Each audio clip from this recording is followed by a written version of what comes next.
Keith Brown, who helped broker the deal. Well, Keith Brown, I mean, it's obviously good news that you managed to get this arrangement made yesterday, but Nicola Sturgeon was saying there that it's not a long-term deal. What does that mean exactly? Well, first of all, to say it is very good news, especially if you're one of those employees that was looking potentially forward to a Christmas without wages and gainful employment. That's the most important thing. It's also worth saying it's worth paying a tribute to the workforce, the trade unions, but all the partners, some of whom you saw just now on your piece, that came to the table to work out a deal, break the logjam over a £50 million gap to keep that going. What the deal that we've done allows us to do is to see through the contract which is currently there right through to April next year and to keep people employed to do that. What we have to do now, and we are actively involved in this with some very promising early signs, is make sure that we can win further work for the yard, that we can see additional capital investment going in and further training of the workforce and support for management. So just to be clear, this goes on, you said, till April next year. This is the Moray Firth, this is making jackets for offshore wind turbines. So are you saying that there's no work beyond that? Well, there's potential for other work. This is the main work. But they've got no hard contracts. This is the main contract that BiFab are involved in. But there's an awful lot of potential, not least, as you heard from Scottish Renewables, because of further prospects in the sector. But there's also, I have to say, one thing that's been thrown up by this crisis, and it was a crisis. During the course of the week, we 3 times had to stop BiFab from going into administration.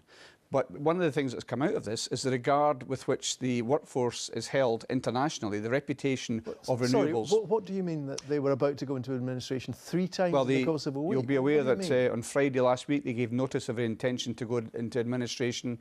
They had to have a deal. They could not sustain a situation where they had people working without wages. So they were on the brink 3 times last week, and we've managed to avoid that. And also now to give added certainty that these contracts will be seen through till April. But beyond that, as the First Minister said, there's a huge amount of work for us to do. So myself and Paul Wheelhouse will be actively involved in working with the company to make sure we get that longer term future.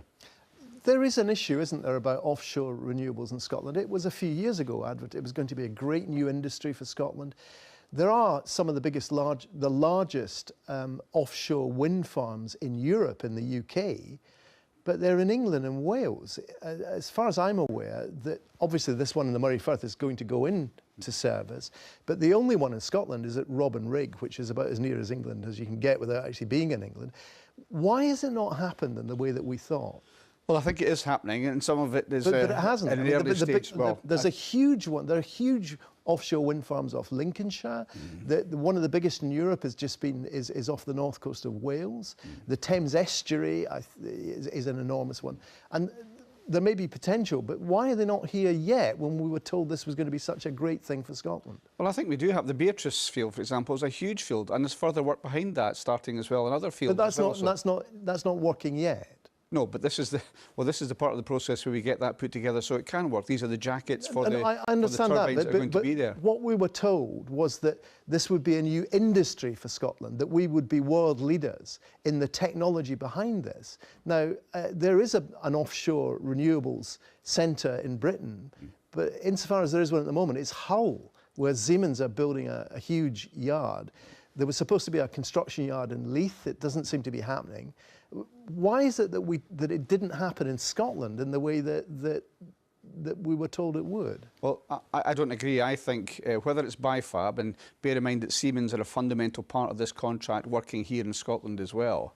BiFab itself, with the workforce that they've got, the expertise that they've got, are very much a very well regarded centre, not just in Scotland or the UK, but internationally. And you're right to say we have a challenge to make sure we get more business. It's not just renewables in terms of offshore wind. There's many other aspects. There's still, of course, but the idea, in the oil and gas sector. Please don't misunderstand. I'm not in any way I'm trying to undermine the position that BiFab has as a leader in the particular thing it does.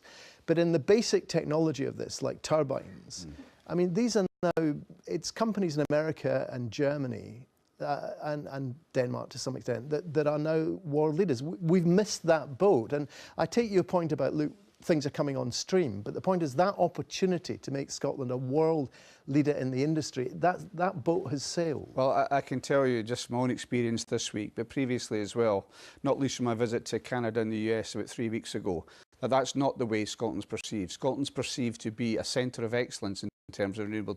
Despite what you say, Scotland's perceived to be a centre of excellence and also somebody that's pushed the boundaries in terms of renewables for the last 10 years to put it centre of what we're doing in terms of that shift from oil and gas, and we're still very much involved in oil and gas, as is BiFab, towards renewables. So we do have that international reputation, regardless of what you say.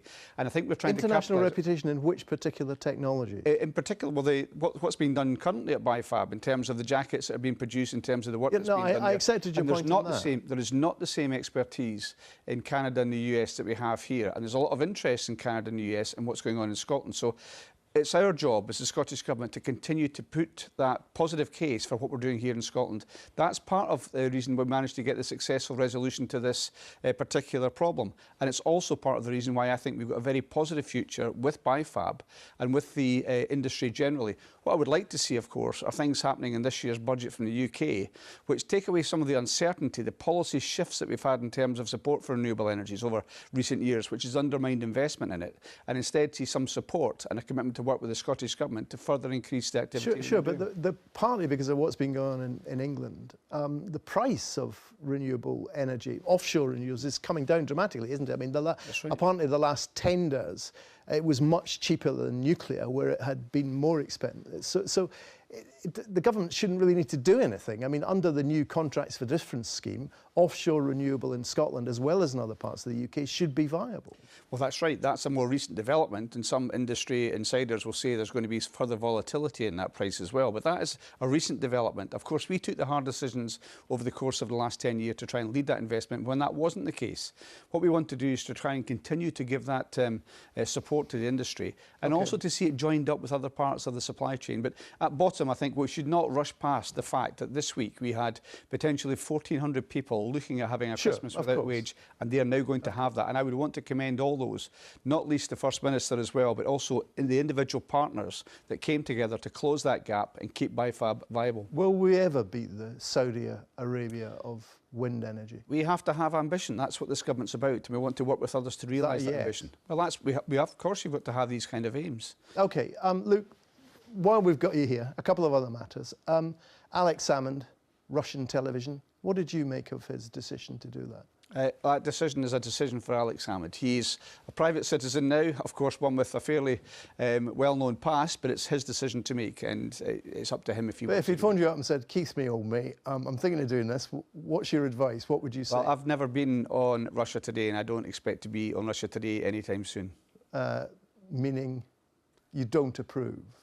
I've not been on Russia Today, so and I know the background to Russia Today, but the decision is one for Alex Salmond. I would predict, regardless of that he will get very strong viewing figures for his programme. And you don't think it's in any way damaging for your party? Well, Alex Salmond's an individual citizen. No, I know that, but it's still damaging for your party. Well, my party's not getting involved in this with Russia Today. We're not part of this programme. Alex Salmond is. Of course, his link to the party is very obvious, but that's his decision to make. I know it's his decision to make, but people will say, oh, hang on a minute, this was the chap who, if it had gone according to plan, was supposed to be right now, the First Minister of an independent Scotland. And here he is working for a channel which many people perceive as being linked to Vladimir Putin. Well, I'm pretty sure that if he was First Minister of an independent Scotland, which I would love to have seen, he wouldn't be making this programme. What a wonderful answer. Right, Kezia Dugdale. She's off to I'm a Celebrity, Get Me Out of Here. This is not just a matter for Labour, is it? It's a matter for what parliamentarians should be doing. What do you make of it? I think you're absolutely right. The fundamental point in this, and it was the same that was true of Nadine Dorris when she appeared in it, is the commitment of parliamentarians to their primary job, which is to represent people, and I think that's very important. I don't ally myself with some of the personal attacks we've seen on Kezia Dugdale at all, but what strikes me in this is we've got Kezia Dugdale yesterday flying off to Australia, we've got Ruth Davidson going to the Great British Bake Off, and we've got the First Minister ensconced in in St Andrew's House yesterday and the day before, working on the day job, saving jobs for people in Scotland. There's been talk of suspension. Is that, in your view, a matter for the Labour Party, or is it a matter for the Scottish Parliament? I think that's a matter for the Labour Party. She will not be breaching, as I understand it, any of the rules in the Scottish Parliament, but it's a question of how her party views her absence from her primary job, the day job of being an MSP. OK, Keith Brown, thank you very much indeed for joining us this morning.